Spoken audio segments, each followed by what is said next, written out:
contamos que las Naciones Unidas han expresado su preocupación por la situación que está viviendo el campo de refugiados de Yarmouk. El Consejo de Seguridad de las Naciones Unidas está buscando la forma de ayudar a los 18.000 refugiados palestinos que se encuentran atrapados en los enfrentamientos provocados por los terroristas del Estado Islámico en el campo de Al-Yarmouk, ubicado cerca de Damasco, en Siria. El embajador de Palestina ante Naciones Unidas dijo que la autoridad palestina espera que el Consejo de Seguridad adopte una posición para proteger a las miles de personas que todavía sufren en Yarmouk. Como palestinos, hemos sufrido lo suficiente en muchos países, incluso en Siria. Y nosotros no estamos involucrados en el conflicto interno de ese país, porque no queremos seguir sufriendo. Esa ha sido la política oficial de Palestina. Apelamos a las partes a no involucrar a nuestras personas y añadir más agonías a su tragedia.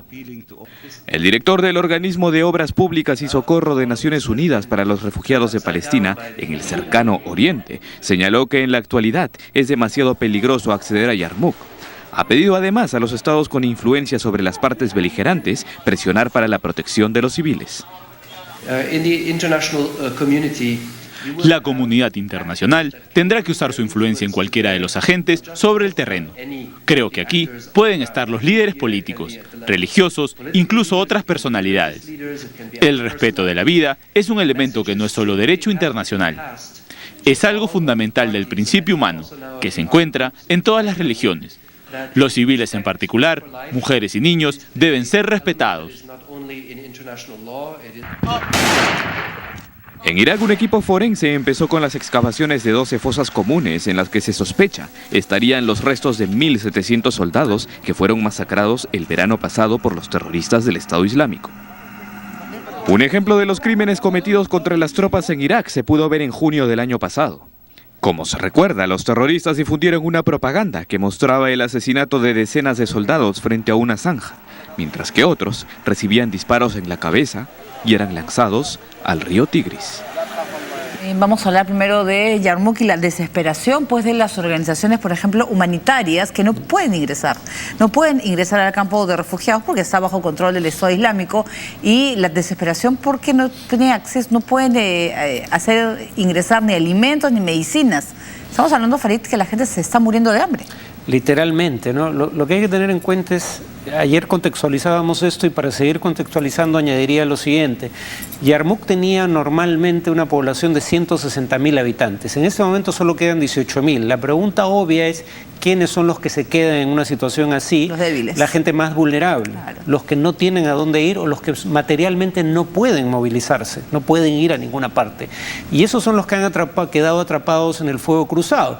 Porque de un lado el Estado Islámico, que como sabemos no para mientes en las consecuencias de sus actos, de hecho se solaza en causar el mayor daño posible a quienes considera infieles o apóstatas, está avanzando de sur a norte, y el Estado sirio, a través de sus Fuerzas Armadas, controla el acceso en el norte del campamento y no deja salir a la gente por el temor a que se infiltren miembros del Estado Islámico, dado que si logran salir en dirección hacia el norte del campamento de refugiados, estarían a solo 8 kilómetros del centro mismo de Damasco, la capital. Entonces, la gente sencillamente está atrapada, no tiene dónde ir, y el bombardeo es sin misericordia y son ellos los que pagan las consecuencias. Claro, pero ese pedido que hacen Naciones Unidas al final queda como tantos como hechos en otras oportunidades. O sea, yo también que pare la violencia, pero ¿qué haces tú para que pare la violencia? O sea, ¿qué se puede hacer? Porque estamos, en todo caso, esa gente va a morir. Y es un pedido hipócrita teniendo en cuenta que dentro del Consejo de Seguridad de Naciones Unidas hay estados que han atizado el conflicto. Estados Unidos, Rusia, algunos estados árabes.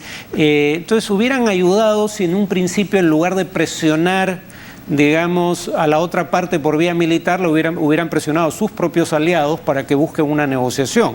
Una vez que la violencia se descontroló, ahora lamentablemente ya no hay mucho que se pueda hacer en casos como el de Yarmouk. Pero va a ser inevitable el ingreso de integrantes del Estado Islámico a Damasco. Porque al final, como tú sabes, que realmente tal persona eso no es que ha estado en el campo de refugiados, es el ingreso a Damasco. Por eso digo que la gente que no salió en su momento, ahora, aunque quisiera y pudiera y tuviera la voluntad, repito, de hacerlo, no podría. Nosotros ahora vamos con otras informaciones, con la milicia saudí que reforzó la frontera de Yemen, mientras que la coalición sigue con los ataques contra Sanaa. Estados Unidos ha acelerado la entrega de armas a la coalición liderada por Arabia Saudita, que lucha contra las milicias hutíes en el país, principalmente en el sur y en Adén. El subsecretario de Estado de Norteamérica, Antonio Blinken, solicitó a los partidos políticos llegar a un consenso para una solución política y pacífica, a fin de evitar la invasión a Yemen. Arabia Saudita está mandando un mensaje claro a los hutíes y a sus aliados. No pueden tomar Yemen por la fuerza. Por eso, hemos acelerado la entrega de armas e incrementado el intercambio de información con la célula de coordinación conjunta saudí. En tanto, la coalición militar dio autorización para que el Comité de la Cruz Roja Internacional envíe 2 aviones con 48 toneladas de ayuda para los próximos días. La primera de estas naves despegará el miércoles con 16 toneladas de ayuda médica procedente de Jordania. La segunda se gestionará desde Ginebra e incluirá tiendas y generadores de electricidad y será enviado a partir del jueves. Además, se planifica el envío de un equipo de cirujanos que incluirá a personal de la Cruz Roja y Médicos Sin Fronteras para atender a los heridos a causa de los combates. Solo este martes, en un ataque aéreo en el pueblo de Beirrejal, a 43 millas de la capital, Sanaa, 3 mujeres y 3 niños, en su mayoría integrantes de una familia, murieron. Estos ataques no solo golpean a los yemeníes, también a la comunidad internacional. Luego del pedido de Rusia para una pausa humanitaria, la portavoz del Ministerio de Exteriores de China, Hua Chunying, expresó su preocupación por el conflicto e instó a las partes relevantes a acordar una tregua y reducir el número de bajas. Quienes también han deseado que la guerra interna y el baño de sangre cese han sido los presidentes de Turquía, Tayyip Erdogan, y de Irán, Hassan Rouhani. Pese a que ambos líderes mantienen posturas divergentes con respecto a esta crisis, han evitado abordar el tema de lleno en un reciente encuentro para la firma de acuerdos de índole económico, financiero y aduanero entre Teherán y Ankara.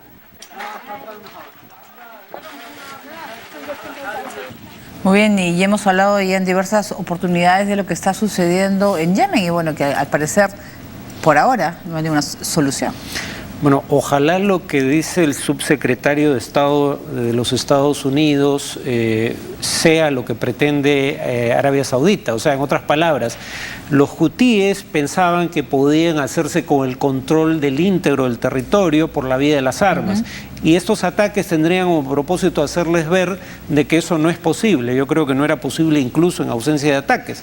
Lo que hubiera llevado un control de todas las grandes ciudades por los hutíes es a un recrudecimiento de la guerra civil en un país en donde Al-Qaeda tiene su rama más activa. El problema es que a mí no me queda claro que ese sea el único propósito de Arabia Saudita. Repito, si el único propósito de Arabia Saudita al fomentar esta intervención era enviar a los hutíes el mensaje de que tienen que pactar, no pueden intentar gobernar el país por sí solos, eso tal vez podría tener alguna posibilidad de éxito, pero me temo que los objetivos son más amplios y ahí ya entramos a terreno minado, donde no queda claro qué pueda pasar. Muy bien, ahora vamos a hablar del presidente de los Estados Unidos, Barack Obama, que ha dicho que no dejará que el acuerdo nuclear con Irán afecte la seguridad de Israel. Barack Obama ha sido claro y ha afirmado que no permitirá que el acuerdo nuclear con Irán atente contra la seguridad de Israel, un temor que ha alimentado las críticas del jefe de Estado judío Benjamín Netanyahu al acercamiento de Occidente con la República Islámica. What I would say to them is that not only am I absolutely committed to making sure that they maintain their qualitative military edge and that they can deter any potential future attacks, but what I'm willing to do is to make the kinds of commitments that would give everybody in the neighborhood, including Iran, clarity that if Israel were to be attacked by any state, that we would stand by them. Ante las críticas del primer ministro israelí Benjamín Netanyahu, Obama aseguró que lo que quiere es transmitirle a este Estado que está comprometido con conservar su ventaja militar cualitativa, de modo que ésta le permita frenar cualquier potencial ataque en el futuro. El presidente estadounidense dijo que el acuerdo nuclear con Irán debería ser aprovechado como una oportunidad que se da una sola vez en la vida para poder ser despejada de la mesa de negociaciones. Para lograr un pacto definitivo. Muy bien, y vamos a hablar de Israel y de Estados Unidos. Es una manera, pues, de decirles un mensaje a Israel que estamos con ustedes, porque había fijado una posición muy crítica. Si los atacan, pero en el tema de la negociación con Irán, un poco más bien creo que lo que ha dado a entender Obama es que ya sabe que en lo que le quede de la presidencia no va a contar con el apoyo ni de Israel ni del lobby pro-israelí de los Estados Unidos. Lo que a mí me sorprende de los medios americanos es que cuando uno piensa entre quiénes es este acuerdo, los 5 miembros permanentes del Consejo de Seguridad más Alemania, a través de sus ministros de Relaciones Exteriores, de un lado, y el ministro de Relaciones Exteriores de Irán, del otro lado. ¿A quién entrevistan casi todos los medios estadounidenses en sus programas políticos del domingo? Al primer ministro de Israel, un país que no es parte de la negociación, que tiene armas nucleares a diferencia de Irán y por ende Irán no puede amenazarlo, al menos no por ahora, y gracias a este acuerdo probablemente nunca. Es impresionante, nadie entrevistó al ministro de Relaciones Exteriores de Irán, que probablemente era un entrevistado más interesante que el primer ministro de Israel, que no participó de las negociaciones, ¿no? Es una prueba de la importancia del lobby pro-israelí en la política norteamericana. ¿Y qué es lo que se viene? Porque ahora todo esto va a continuar en junio, ¿no? Sí. En junio ya son los detalles, ¿no? Y el levantamiento de las sanciones. Pero en principio el acuerdo marco es tan comprensivo que todo lo que queda por delante serían temas fundamentalmente técnicos. O sea, yo no esperaría problemas en llegar a un acuerdo definitivo. El tema es cuál va a ser la actitud del Congreso, y ahí el peso de los grupos de cabildeo pro-israelíes es importante. Muy bien, y hablando de parlamentos, los rusos han votado a favor de retirar la inmunidad al diputado opositor Ilya Ponomaryov con la finalidad de abrirle un proceso por cargos de malversación. El pedido había sido hecho por el fiscal general luego de contar con pruebas que podrían demostrar la malversación de fondos cometidos por el